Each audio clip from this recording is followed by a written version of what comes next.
Radio Flamme. J'ai le plaisir de recevoir aujourd'hui Gilles Marie, premier adjoint et délégué à la culture de la mairie de Flamanville, pour l'évocation de la saison culturelle 2023-2024 de la commune de Flamanville. Et avant d'entrer dans le vif du sujet, est-ce que vous pourriez nous dire en quoi consiste être délégué à la culture d'une commune comme Flamanville? Oui, alors être délégué à la culture, déjà c'est culture, communication et événementiel, ce qui fait un champ assez large. Et donc la culture, ça va toucher tout ce qui va être de l'ordre de l'animation culturelle sur la commune. Actuellement, sur la commune, il se passe un certain nombre de choses et le but, c'est de les faire connaître, de les mettre de les porter à la connaissance de la population le mieux possible. Donc moi, je vais être en charge du patrimoine également, l'utilisation des bâtiments comme le château, l'utilisation du rafio, pas les réservations de salles, mais enfin, voilà, l'idée, c'est de mettre en valeur notre patrimoine, voilà, la capacité d'accueillir aussi des événements culturels sur l'ensemble de la commune. Entendu. Alors, quelles sont les sorties culturelles en ce moment à Flamanville, par exemple? Alors, en ce moment, on a l'exposition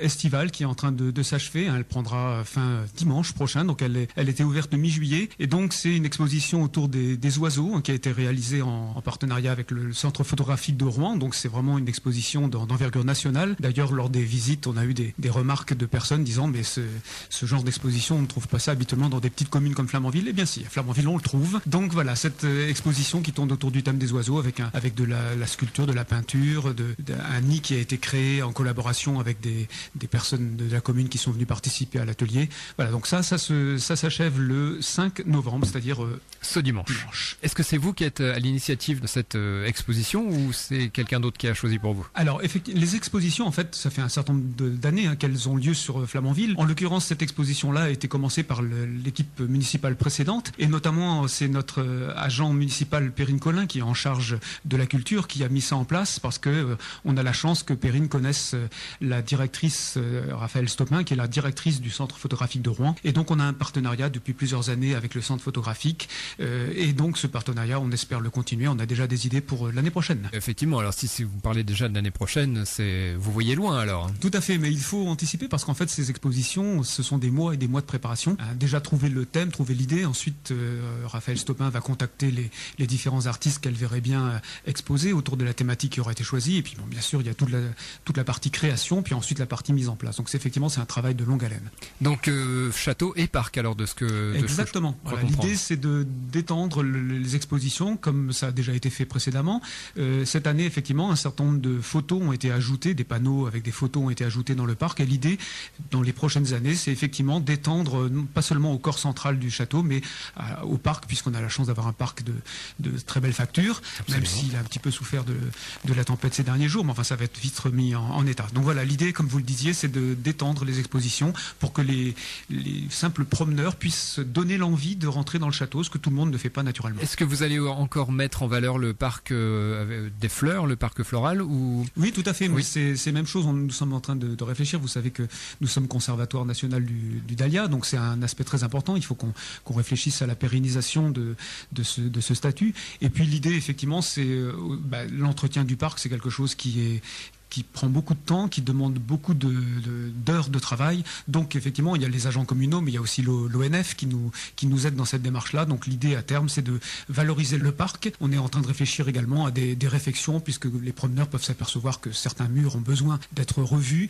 remontés, consolidés. Donc voilà, c'est un axe de réflexion actuel. Alors qu'est-ce que prévoit la municipalité d'ici les prochains mois pour satisfaire notre curiosité culturelle? Alors, une grande nouveauté, c'est une vraie saison culturelle que l'on envisage sur Flamanville. Alors quand je parle de vraie saison culturelle, ça n'est pas pour minimiser le travail fait précédemment, puisqu'on avait déjà sur Flamanville un certain nombre de spectacles. Par exemple, 2 fois par an, nous avions un spectacle dans le cadre de Villenciennes, avec le soutien du département de la Manche et un partenariat avec la ville de Lépieux. Absolument. Nous avions également reçu Catherine Dargent, qui avait fait un concert au mois d'avril, par exemple, sur Edith Piaf.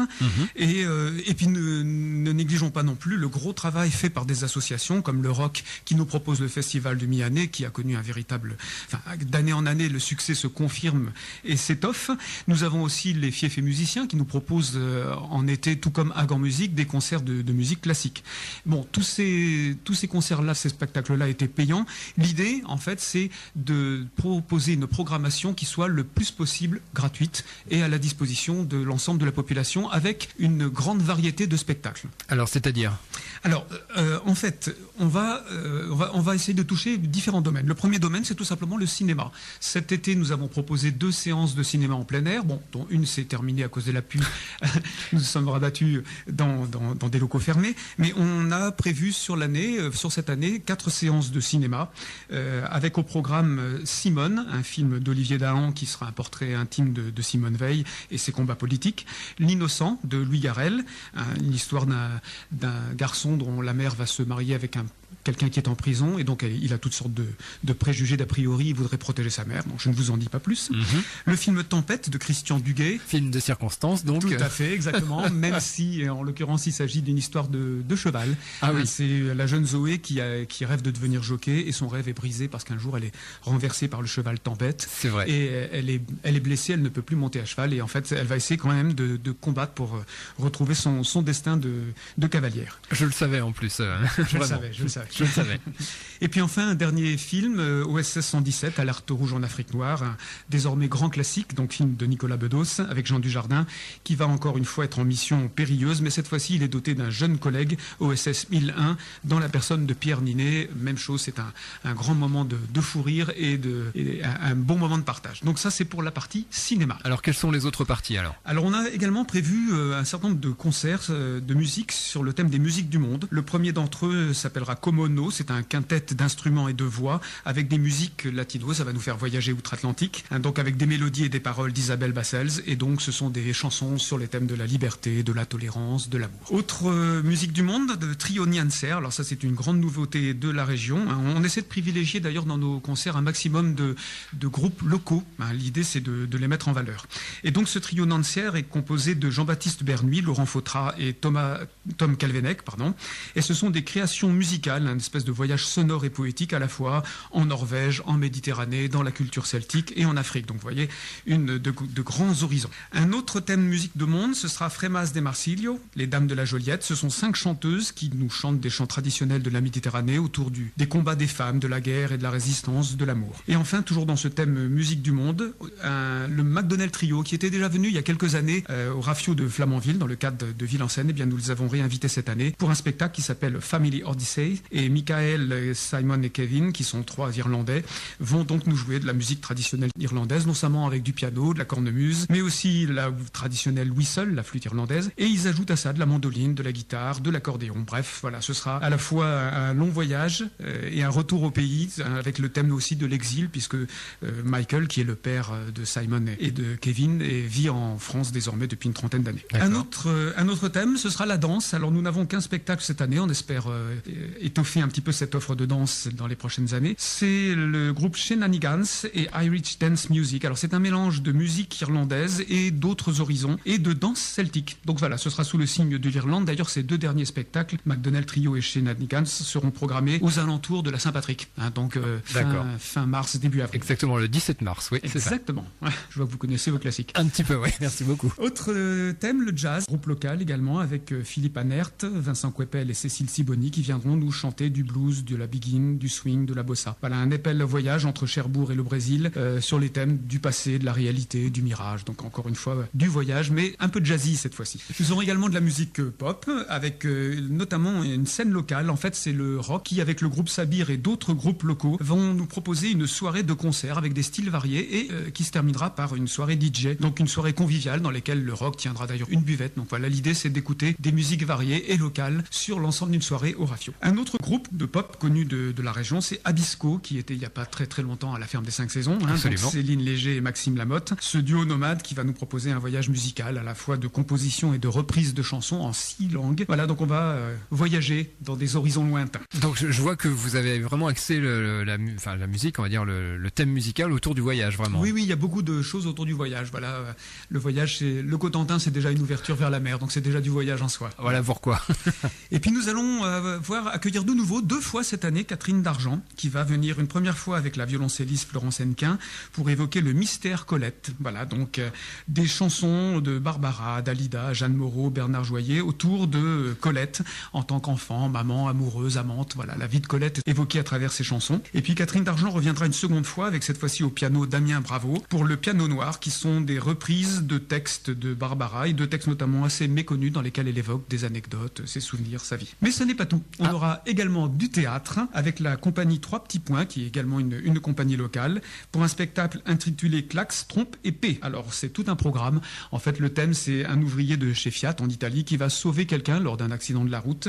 Et puis il apprend par hasard le lendemain que le patron de la Fiat a été enlevé par des terroristes et il se demande si la personne qui l'a sauvé ce ne serait pas effectivement son patron. Enfin voilà, c'est autour non seulement du problème de l'identité, mais c'est aussi une satire du pouvoir. D'accord, bon. Donc, alors ce serait quand alors Alors je ne vais pas donner les dates de tous ces spectacles. Vous les retrouverez de toutes les façons parce que en début de semaine prochaine, le livret de la saison culturelle sera distribué dans toutes les boîtes aux lettres et puis il sera bien sûr disponible sur le site de la mairie, y compris en téléchargement. Très bien.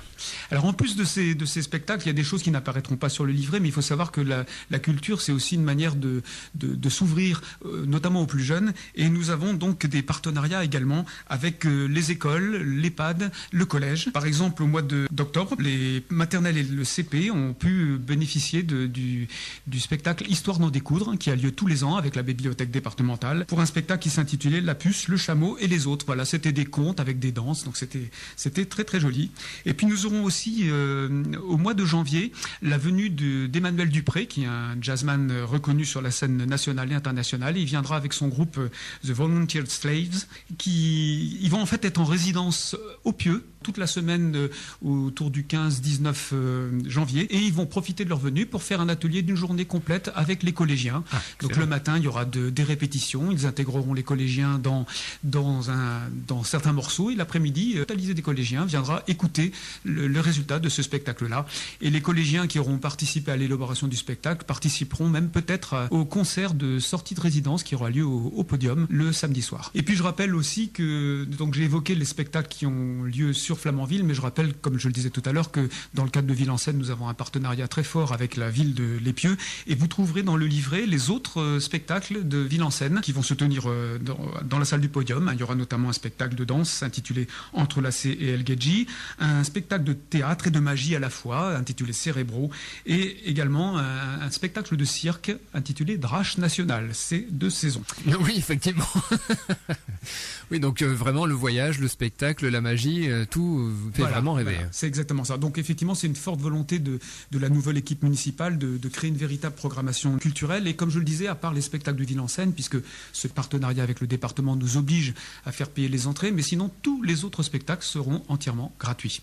Voilà, et ouverts bien sûr aux Flamanvillaises et Flamanvillais, mais à toutes les personnes extérieures qui auront vent de notre programmation. Donc voilà, c'est la gratuité, une saison culturelle à 2 pas de chez vous, surtout au Rafio, mais aussi un petit peu à l'Orangerie. Et si vous voulez en savoir un petit peu plus, eh bien mercredi prochain, 8 novembre à 19h au Rafio, nous faisons une soirée de présentation. Voilà, donc je redétaillerai ce que je viens de dire ce soir. Et cette petite soirée, enfin cette petite présentation, ça n'est pas prévu pour durer très longtemps, une demi-heure environ, se clôturera par un petit spectacle d'improvisation de l'association Arimage, qui est une association de théâtre très dynamique sur Flamanville, et qui viendront nous faire un petit spectacle de théâtre d'une quinzaine de minutes, un spectacle d'improvisation. D'accord. Voilà. Et toutes les personnes présentes seront ensuite invitées à venir boire un pot pour fêter le début de cette programmation qui commencera aussitôt après, puisqu'à 20h30, le soir même, la première séance de cinéma se tiendra. Donc ce sera le film Simone sur la biographie de Simone Veil. Excellent, donc c'est ça. Alors le soir même, donc c'est ouvert à tous. Alors voilà, bien sûr, hein, c'est ouvert à tous, c'est gratuit. J'insiste beaucoup là-dessus parce que je pense que ça peut être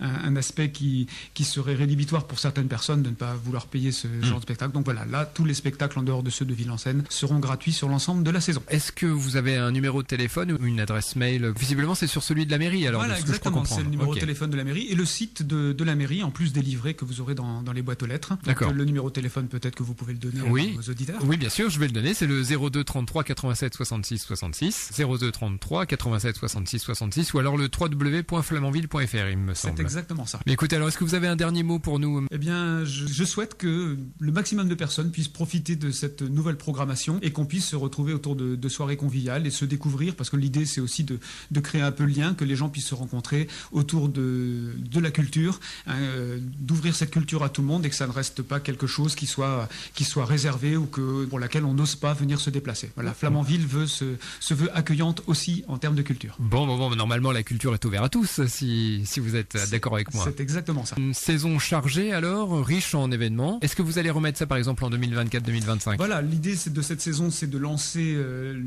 lancer l'idée, voilà, lancer la saison culturelle. Ça fait quand même, je n'ai pas compté là-dedans le festival de mi-année qui aura de nouveau lieu au mois de juin, et puis bien sûr les spectacles des fiefs musiciens et de la Hague en musique. Mais en tout, si j'intègre tout ça, ça fait quand même presque une vingtaine de spectacles sur l'ensemble de l'année. Et l'idée, c'est de renouveler ça, et en tenant compte aussi peut-être des retours du public, qui nous dira ce qu'il aime plus ou moins, ou ce qu'il attend et qui ne leur a pas été proposé, pour préparer la prochaine saison. Vous attendez vraiment beaucoup de ce retour de cette première année. Exactement. Je pense que l'idée, comme je le disais tout à l'heure, c'est que ce soit un échange, passant des bons moments ensemble autour de la musique, de la danse, du théâtre et du cinéma, mais qu'on ait aussi le retour pour essayer d'améliorer tous ensemble en fonction des goûts des uns et des autres. Monsieur Marie, merci beaucoup d'avoir accepté notre invitation. Merci à vous. Rendez-vous le 8 novembre prochain, donc au Rafio, vous me le confirmez. À 19h pour la présentation de la saison. Merci beaucoup, monsieur Marie. Radio Flamme.